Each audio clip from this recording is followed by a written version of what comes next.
Il y a quelques jours, j'ai reçu cette cliente en hypnose qui m'a partagé une situation qu'elle vit actuellement et je me suis dit, il faut absolument que je partage avec les autres parce que c'est sûr qu'il y a une personne qui vit actuellement la même chose et qui pense de la même façon.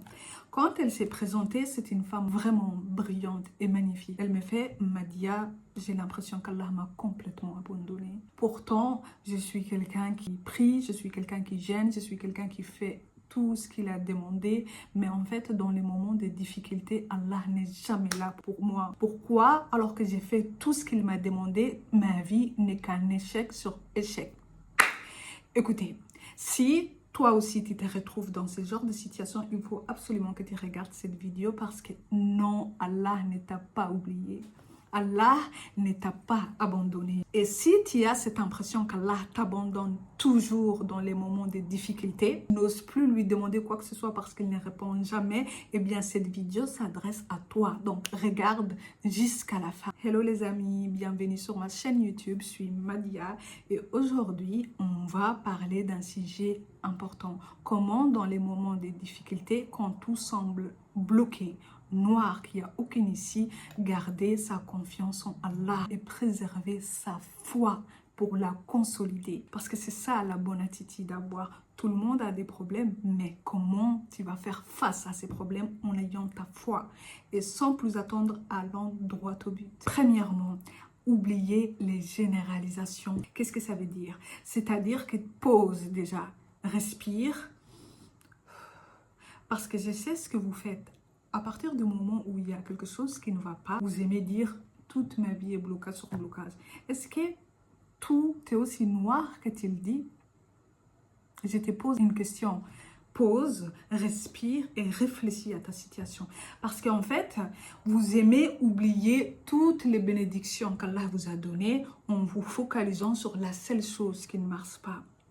Est-ce que tu respires? C'est une bénédiction. Apprenez à reconnaître et à quantifier, même dans les moments de difficulté, les choses qui marchent. Je sais que beaucoup d'entre vous vont dire non, mais de toute façon, moi, ça fait des années, il n'y a rien qui va. Les simples faits que tu sois là en train de regarder cette vidéo montrent le contraire. Ça montre que ta vision est OK. Est-ce que vous vous rendez compte combien de personnes n'ont pas la chance de se réveiller et de voir la lumière du soleil? Vous vous rendez compte cette bénédiction, comment elle est immense? C'est vrai que peut-être tu n'as pas le travail de tes rêves. C'est vrai que peut-être cette personne que tu aimais t'a quitté. Mais n'oublie pas et ne minimise surtout pas ce qui va bien dans ta vie. À commencer par la vue, à commencer par le simple fait que tu arrives à respirer, que tu es en bonne santé. Parce qu'il y a des gens qui ont tout, mais ils sont dans les hôpitaux en train de demander à Allah une seule chance pour juste sortir de l'hôpital et vivre un seul jour avec la santé. Allah n'aime pas les gens ingrats. Première chose à considérer quand tout est bloqué, c'est de ne pas oublier d'abord de remercier Allah de toutes les belles choses qu'il vous a déjà octroyées. Ensuite, une fois que déjà ton cœur est apaisé par la gratitude des choses qui marchent, même si c'est toi, déjà ton cœur s'ouvre. Et c'est que quand ton cœur est ouvert, qu'Allah peut te donner davantage. Allah ne peut rien donner à un cœur fermé et des mains qui sont fermées. Fermées parce qu'il y a un blocage. Il faut que tu ouvres malgré les blocages pour que Allah puisse déposer d'autres bénédictions, y compris ce que tu désires aussi. Deuxièmement, accepter que les difficultés, ça fait partie de la vie. Comme les bonheurs. Il y aura les bonheurs, toujours. Il y aura les difficultés. Encore plus important, comprenez qu'en réalité, les difficultés sont des très grosses bénédictions. Vous savez, les personnes qui sont les plus éprouvées, il y a un hadith qui dit d'ailleurs ça, prophétique, sont les prophètes. Puis après les prophètes, les gens qui ressemblent le plus les prophètes. C'est-à-dire les leaders, les gens qui mènent les gens, qui montrent aux gens la voie à suivre. Puis ensuite, ceux qui ressemblent à cela. Pourquoi? Vous pensez que c'est parce que Allah n'aime pas les prophètes? Non, c'est parce que justement, les difficultés, c'est des moments où ton cœur est lavé, ton âme est purifiée. Même si pour toi, pour le moment là, tu essayes de faire tout ton possible pour échapper à ces difficultés, les difficultés, c'est ce qui forge ton caractère. Les difficultés, en réalité, les moments comme ça où tout semble bloqué, tout semble contre toi, tout semble t'attaquer, où tu ne trouves aucune issue, aucune échappatoire, c'est que Allah, en fait, réserve pour toi une grande bénédiction. Vous savez, on est sur terre pour apprendre, pour évoluer. Et c'est justement dans les moments de difficulté, Allah t'attrape. Tu veux fuir quelque chose qui t'est inconfortable. Je ne sais pas ce que c'est. Pour certains, ça peut être des problèmes relationnels, conflits. Pour d'autres, ça peut être des problèmes de stabilité. Vous ce travail, faire ça, faire ci, faire ça. Et pour le moment, en fait, rien n'est en train de se préparer. Vous savez pourquoi? Et quand vous comprenez, je vous jure que vous allez pleurer. Et vous allez tellement pleurer de reconnaissance. C'est parce que, alors que vous pensez qu'Allah vous punit, vous empêche d'atteindre ce que vous voulez, vous bloque, en fait, non, c'est des moments de préparation, des moments de construction. Parce qu'aucun changement ne s'effectue dans ta vie tant que ça n'a pas commencé en toi. Peu importe ce que c'est, les changements externes que vous souhaitez, vous ne l'obtiendrez pas tant que de l'intérieur, il n'y a pas eu de changement. Donc, les moments des trous noirs et des blocages, en réalité, c'est des moments où vous êtes en train d'être lavé. Il y a un verset magnifique dans Souratul Ra'd qui on dit, en réalité, Allah ne change pas un peuple tant qu'ils n'ont pas changé ce qu'il y a en eux. En fait, ce que tu veux avoir, que tu ne pouvais pas avoir jusque-là, c'était parce qu'il y avait des conditionnements dans ton cœur. Et en général, c'est souvent des croyances limitantes, des pensées ou un manque de connaissances. Peu importe. Ces choses-là doivent d'abord tomber. Et quand tu es enfermé comme ça, Allah te fait asseoir pour que tu vois ça. Plus tu t'assois avec cet inconfort, tu le regardes, tu essaies de te dire, au lieu de te dire pourquoi moi, tu dis qu'est-ce qu'il y a à apprendre, qu'est-ce que je dois voir, sur quoi je dois travailler, plus ton évolution est rapide. Gardez ça à l'esprit. Et quand tu vas pouvoir dépasser cette étape, vous verrez que votre vie va évoluer à une vitesse phénoménale. Pourquoi? Parce que pendant cette période, tu as été lavé de ce qui te retenait en fait. Et quand tu verras les récompenses, tu vas prier ce jour de shukr pour remercier Allah de t'avoir honoré de cette façon. Regardez juste l'histoire de Nelson Mandela. Il a été enfermé pendant 27 ans. Qu'est-ce que vous alliez dire si vous étiez à sa place? Ma vie est finie, je ne vais jamais m'en sortir. Il a tenu bon et quand il est sorti, il a été accueilli comme un héros national. Il est devenu le premier président noir de l'Afrique du Sud et il a allié en fait la communauté blanche et noire là-bas, ce qui lui a permis d'avoir les prix Nobel. Donc en fait, pour vous dire que c'est pas qu'Allah vous a abandonné, tout le monde a des problèmes à son niveau. L'essentiel, l'important, c'est comment tu réagis face aux problèmes. Aussi, vous devez apprendre une notion très importante, celle d'être ouvert au changement. Vous ne pouvez pas d'un côté vouloir changer votre vie et atteindre certains objectifs et en même temps se plaindre. Dès que des blocages apparaissent, ce n'est pas cohérent. C'est dans l'inconfort qu'il y a le changement. C'est dans l'inconfort qu'on grandit. Donc, ouvrez-vous quand les doutes commencent à s'installer, la peur, panique commence à s'installer, que vous avez juste envie de fuir, que vous vous dites juste pourquoi. Asseyez-vous et dites juste ça. Je suis ouverte à apprendre parce que j'ai confiance en Allah. Ces paroles vaut de l'or parce que quand vous dites ça, déjà ça calme votre système nerveux. Vous ne pouvez pas trouver des solutions tant que vous êtes agité à l'intérieur. Quand vous dites je suis ouvert à apprendre, ton système nerveux, au lieu de se dire pourquoi, il se dit comment. Première étape. Quand il rajoute en plus de ça, je fais confiance en Allah et je sais que peu importe ce qui se passe, c'est bien pour moi. une protection s'installe parce que Allah l'a déjà dit, Ana inda dhanni abdi bi, qui signifie je suis envers mon serviteur tel qu'il pense de moi. Si tu dis quoi qu'il arrive, je sais qu'Allah me protège. Tu peux être sûr que même dans tes difficultés, tu vas trouver des gens qui vont te protéger, des situations que tu vas te dire waouh, imagine ça m'a protégé. Alors que quand tu dis Allah m'a oublié, il m'a abandonné, c'est pour ça que je vis ces blocages, tu peux être sûr que tu vivras et tu attireras des situations qui vont refléter que Allah t'a justement abandonné parce que c'est ce que tu crois à l'intérieur de toi. Vous voyez la différence entre ces deux états d'esprit, entre ces deux croyances, entre ces deux paroles, les pouvoirs que peuvent avoir vos paroles dans votre existence? Est-ce que vous vous rendez compte juste? Et quand tu dis, par exemple, je suis ouvert à apprendre, ce qui va se passer, c'est que tu vas commencer à chercher comment je dois faire pour résoudre cela. Je m'autorise à apprendre, à faire des erreurs. Eh bien, ce qui va se passer, c'est quelque chose de tout à fait magnifique. C'est pas que la situation va résoudre d'un coup, hein. Mais non, la situation qui t'angoissait, qui t'empêchait de dormir, tu étais là, ouh, tout le temps, tu n'arrives pas à dormir, tu n'arrives pas à travailler, tu n'arrives à rien faire. Eh bien, petit à petit, tu mets en place des actions et tu vois que la situation n'a plus autant de pouvoir sur toi. Et c'est là que les miracles commencent. Quand la situation n'a plus de contrôle sur toi, aucun pouvoir sur toi, ça glisse sur toi et puis sans même t'en rendre compte, la situation est derrière toi. Ce qui m'amène à mon point d'après.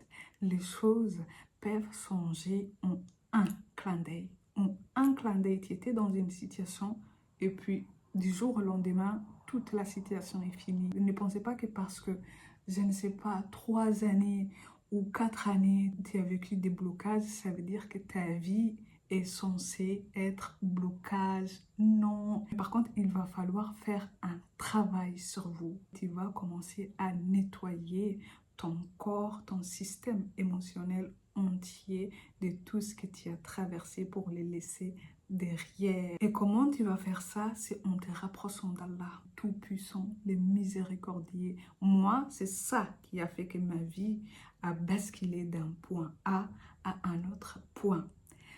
Les véritables changements ont commencé qu'à partir du moment où je me suis liée vraiment à Allah, mon soutien. J'ai commencé à prier sincèrement pour me laver de toutes les choses que j'ai accumulées toutes ces années. J'ai commencé à lire le Coran parce que quand tu lis le Coran, il nettoie le cœur. Je lis lentement, avec conscience, en sachant que quand je lis lentement, ça a des effets sur ma poitrine, sur mon cœur, que ça purifie mon âme. J'ai rajouté des dhikr, je ne me suis pas arrêtée là. J'ai fait des munajat, c'est-à-dire des discussions avec Allah pour enlever toutes les émotions que j'avais en moi.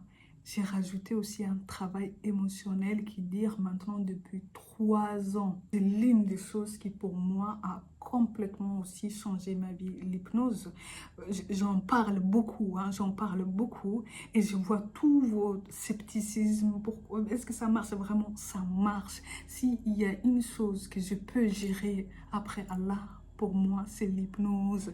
Parce que la première fois que je l'ai fait, je l'ai d'ailleurs découvert comme ça. Hein. C'était pas, il n'y a pas une personne qui m'a dit, il faut faire ça, ça marche. J'en avais besoin, j'étais dans un tel état de stress que je ne dormais plus, malgré les prières, malgré tout. En fait, j'étais pas alignée. Donc, je suis allée.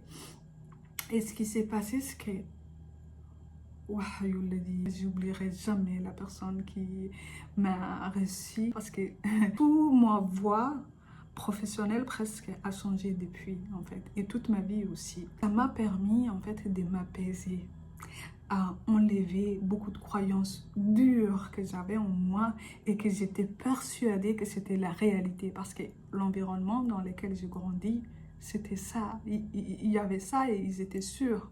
Et quand tu es enfant, tu n'as pas la capacité intellectuelle pour filtrer et dire mais qu'est-ce que tu me racontes? Tu absorbes tout.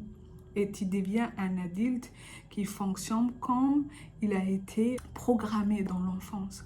Donc l'hypnose, ça a été l'un des outils qui a sauvé ma vie parce qu'en fait, ça m'a permis déjà de me rendre compte des croyances graves que j'avais en fait vis-à-vis de l'argent, vis-à-vis de la vie en général. Le fait de penser que la vie est une souffrance. On est là pour souffrir. Mais c'est n'importe quoi, c'est faux. Tu peux être sûr que quand tu penses comme ça, que la vie est souffrance, tu risques pas de vivre une vie heureuse, puisque de toute façon tu penses que c'est une souffrance. Donc c'est exactement ce que tu vas jouer. Or, la vie n'est pas une souffrance. Maintenant, j'ai appris que la vie, c'est un lieu où on grandit, où on montre notre amour à Allah. Et ma perception d'Allah lui-même a changé. Avant, ce qui se passait, c'est que je venais d'un milieu où la religion était très présente, mais où elle était apprise avec beaucoup de peur, avec beaucoup de doutes. Si tu fais ça, tu vas en enfer. Si tu pries de cette façon, c'est faux, ta prière est rejetée.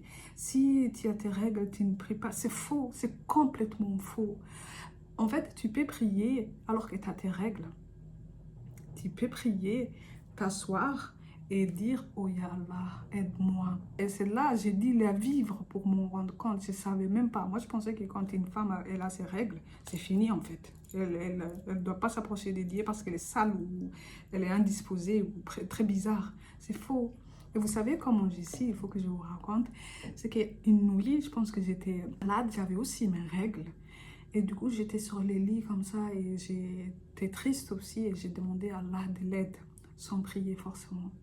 Et là, ce qui s'est passé, c'est la même chose qui se passait quand j'ai prié Tahajjud la nuit, toute la nuit. Il y a des signes qui s'est passé pour moi. C'est-à-dire qu'il y a la sensation de fraîcheur qui s'installe dans toute la pièce. Une odeur commence à venir de nulle part, tu vois.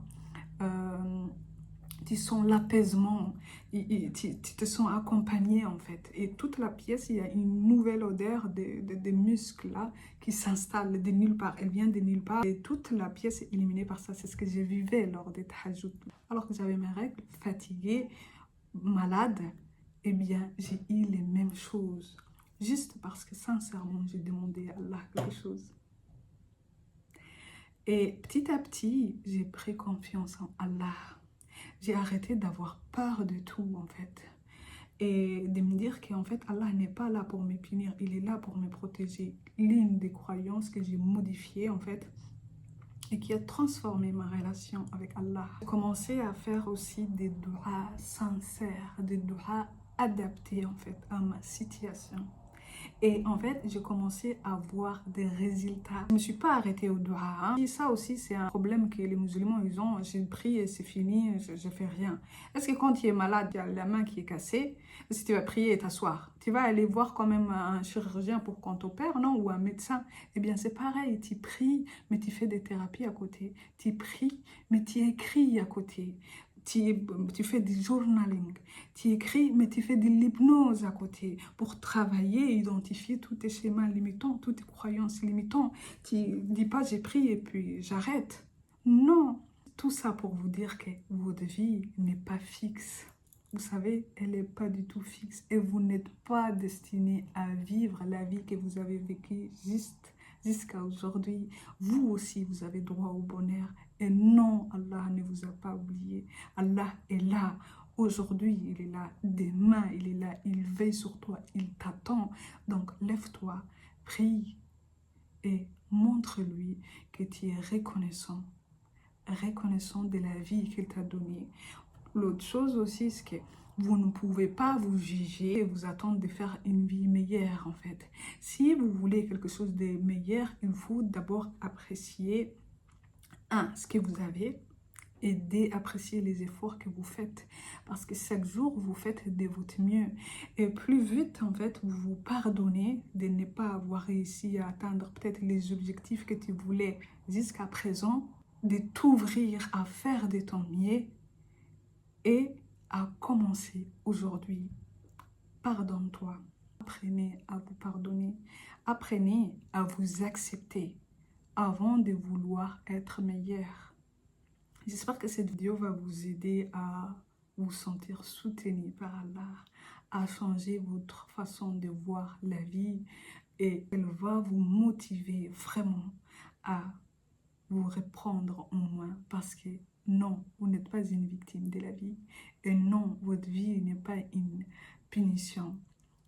Vous êtes co-créateur de votre vie. Allah vous a donné cette capacité en fait de changer aussi votre vie, changer vos croyances et faire chaque jour qu'il te donne les souffles, c'est pas payant, hein, de faire mieux. Inch'Allah, je souhaite qu'Allah vous protège, vous ouvre toutes les portes, mais sincèrement, vraiment, qu'il vous ouvre les portes et plus important encore, qu'il vous élève haut dans ce bas monde et dans l'au-delà. Amin.